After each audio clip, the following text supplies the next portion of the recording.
Hi friends, అందరు ఎలా ఉన్నారు? బాగున్నారా?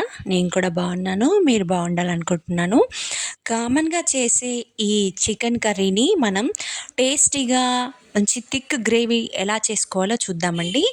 చాలా సింపుల్ అండి. మనం పల్లి చట్నీని మిక్స్ చేసుకుంటాం కదా, అలా చేసుకున్న పల్లి చట్నీకి మనం తాలింపు వేయకముందు ఒక 2 స్పూన్స్ తీసి పక్కన పెట్టుకోవాలండి.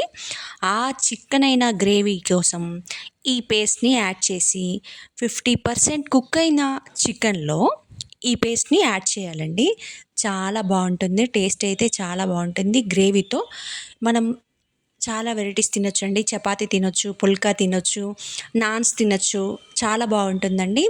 మనం 50% తర్వాత కుక్ అయిన తర్వాత 2 స్పూన్స్ కారం యాడ్ చేసుకొని లైట్గా వాటర్ అప్లై చేసుకోవాలండి. లైట్గా కొంచెం ఇంకా కొంచెం గ్రేవీ కావాలనుకుంటే వాటర్ అప్లై చేసి చాలా మంచిగా కుక్ అవ్వనివ్వాలి.